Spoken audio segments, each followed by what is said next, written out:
il n'a pas sa langue dans sa poche. Jeudi 6 mai 2021, sur le plateau de Pascal Praud, sur CNOU, Michel Sardou avait taclé son fils aîné, Romain. Évoquant la carrière de celui-ci, qui est écrivain et a publié des romans, des bandes dessinées ainsi que des livres jeunesse, le chanteur avait glissé: il a fait un bon livre, j'en voudrais 8. Un écrivain, ça devrait écrire tout le temps. Il a eu une période un peu difficile. Jeudi 26 janvier 2023, dans les colonnes de Gala, le principal intéressé a souhaité répondre à ces propos. Dans les colonnes de Gala, si est alors qu'il ne se formalise pas que Romain Sardou a confié, il avait dit l'inverse dans son livre.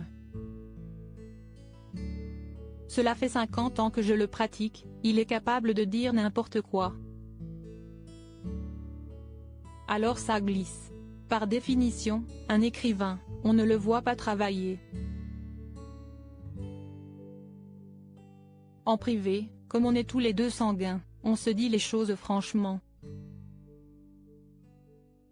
Estimant que tout comme lui, son père n'est pas parfait, l'écrivain a ajouté: j'ai mes défauts.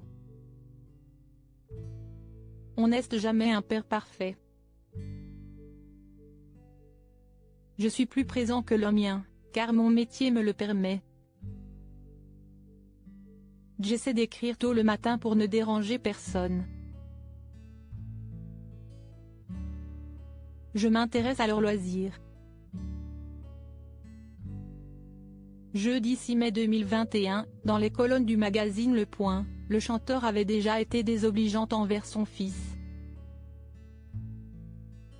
Estimant que celui-ci ne travaillait pas assez, il avait en effet déclaré: il a le souffle d'un écrivain, mais il ne travaille pas assez. Il a un palmier dans la main. Désabusé, Michel Sardou avait ajouté: je suis lucide, même avec les gens que j'aime. La lucidité est primordiale. Quand on se ment à soi-même, on en paie le prix tôt ou tard.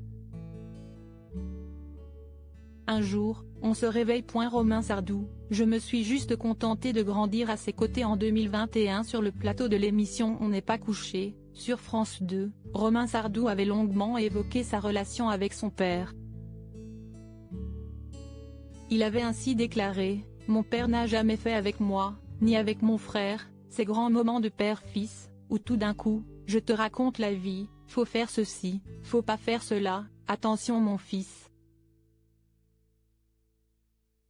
Ça, il ne l'a jamais fait. Moi, je me suis juste contenté de grandir à ses côtés, de le voir travailler, de le voir vivre, de le voir être, et je me suis construit par rapport à ça. Et je trouve que c'est une bonne façon d'éduquer, en tout cas les garçons.